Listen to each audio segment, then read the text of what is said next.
Hello, my crafty friends. Welcome. Today, I get to show you the large die of the month from Spellbinders for July, and this one is just spectacular. This set is definitely going to be a staple in my craft room, but let me show you all of the dies that this includes. This is called Mini Slimline Envelope and Nested Card Creator. It includes 16 dies. So with this set, you can create beautiful mini slimline cards, and then you can create an envelope to go with it. It's just fabulous. So these two pieces are the flaps for your envelope. And then for the envelope part, you have a large die that cuts out a rectangle that is 6.5 by 3.5.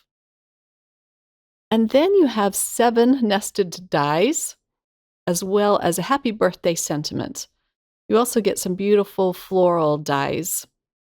These dies are fun because they have etched detailing to them. Some have polka dots and some have scallops with little etched lines. I'm going to be using some Spellbinders cardstock to create my card today, and I chose really soft pastel colors as well as some grays. So here are all of the colors that I chose. I'll have them listed in the description box below as well as over at my blog. But I'm going to cut out each and every one of these mini slimline dies, and I'm excited to show you what they look like. They're just beautiful. So I will flip these over and run them through my die cutting machine and give you a peek at what these look like.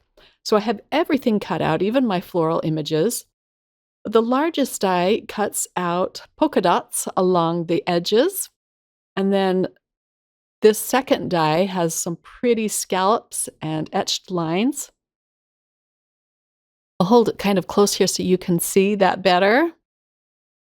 Today I'm going to stack all of these die cuts together. There's so many things you can do with these dies. I wanted to keep it kind of simple but still use every single die from this set. So let's start adhering these together. I'm just using some dot liner to do this. You could, of course, use liquid glue and then just wiggle them into place. But I'm going to use the dry adhesive today. When you stack all of these die cuts like this, it gives it some fun dimension too. So I really love how this card turned out. So let's put the next layer on, and the next layer has the dots around the edges. And then you'll get the scallops again. But look how beautifully this layers. And then for my last image, I used a piece of dark purple cardstock just to make the sentiment really pop. It just says happy birthday. But you can create some really fast and beautiful cards with this set. I'm just so impressed with it. And here is a close-up look of our card so far. I'm going to add some pretty flowers to it.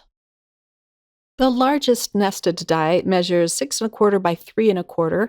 So I created a card base to match that. I'm just going to attach my card to a white card base using more dot liner.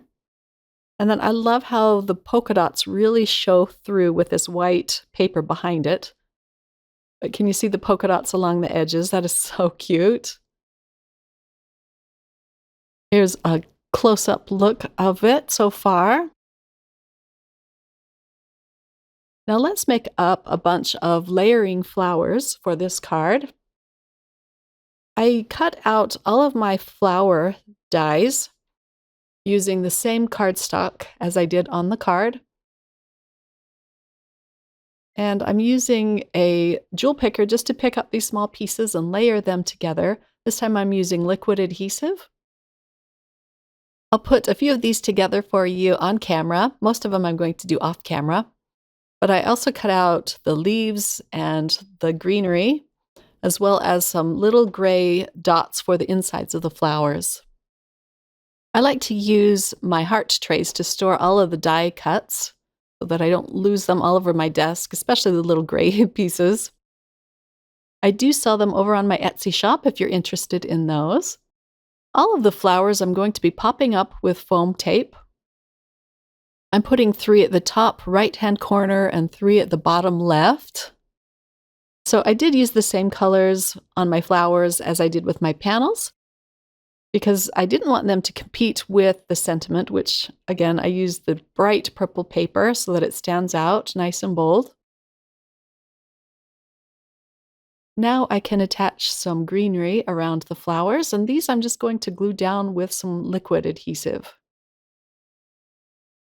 These are really pretty too. A lot of them have etched details on them, like this leaf stem I'm putting down. I'll just tuck that behind the flower. I used 2 different colors of green on my leaves just to give it some added interest. These first die cuts I cut out with a light green, and then I'm going in with a darker green. I believe this is fern green for the smaller leaves. And I'm not putting too many of these down, just a few to add a touch of green to the card. Okay, let's put our last leaf vine in place. And then I'll set this aside and show you how to create 2 different kinds of envelopes with this envelope creator. So this is July's clear stamp of the month, and it's just gorgeous, but it coordinates beautifully with the large die of the month. It has a stamp that you can stamp on the flap of your envelope, so you can put your return address on that with a little flower on the side. It's just very well thought out. I cut out some very lightweight paper with these dies.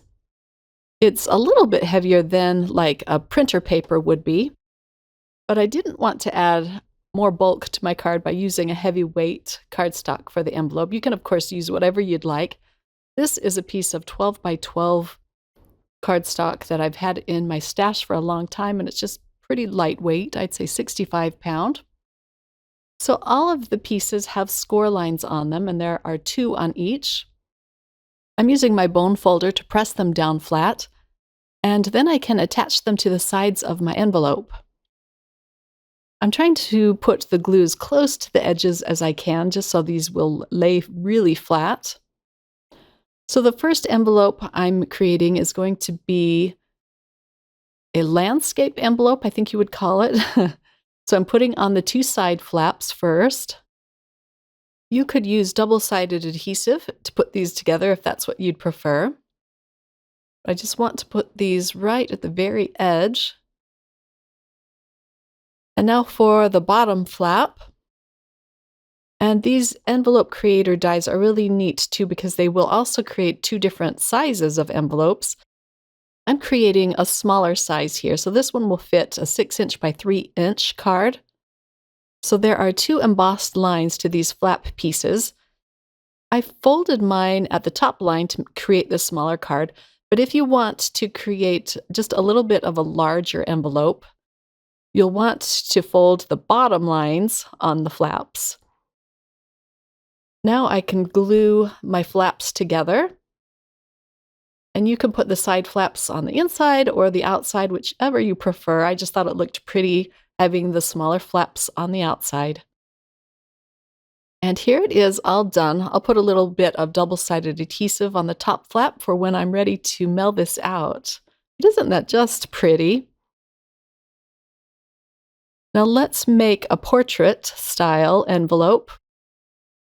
This time I'm going to glue the 2 larger flaps together, and then the bottom flap over those. And again, I'm going to use a little bit of liquid adhesive, but I went ahead and stamped the return address stamp on this flap. And I'll adhere that in place. And then again, when I'm ready to mail this out, I'll put a little bit of double-sided adhesive under that. Let's glue these flaps in place now. And I wasn't sure which one I liked better, the portrait or the landscape. They're both so cute. Lately, I'm really liking the portrait style envelopes. It's just something a little different from the usual. But I'll add just a little bit of glue and glue the 2 flaps together. I'm trying to be careful not to glue it to the inside of the envelope. And now for the bottom flap. These envelopes were really fun to create, and you could get really fancy and create some beautiful envelope art on these, especially with the clear stamp of the month. It coordinates beautifully with this. Okay, so here is my second envelope, all ready to go. I'll use a bone folder just to press down the top flap and get it nice and flat. And then here they both are together. But I love the decorative edges on these. So much fun. I went ahead and created one with this is more of a heavyweight cardstock. This cardstock is called Glacier, and it's one of Spellbinders' beautiful new cardstocks. And here is the card all finished. I added a few crystal clear gems around this card. And I'm going to show you how it fits in the envelope. Now, if you're going to create this size of card, which is 6 1/4 by 3 1/4, you are going to need to use the larger sized envelope to get it to close. So it didn't close perfectly because I did create a smaller sized envelope. Here's a close-up of the flap. They do have 2 embossed lines. To create the larger envelope, you'll need to use the bottom embossed line and fold it there. I'll have all of the links that I used to create this card and these envelopes in the description box below, as well as over at my blog. Make sure you pick up your large die of the month if you're not already a subscriber. Spellbinders has changed things just a little bit, so you'll have until the 24th to get July's large die of the month, and then it flips over to August's large die of the month. Thanks so much for watching, everyone. I hope you all have a wonderful day. Bye!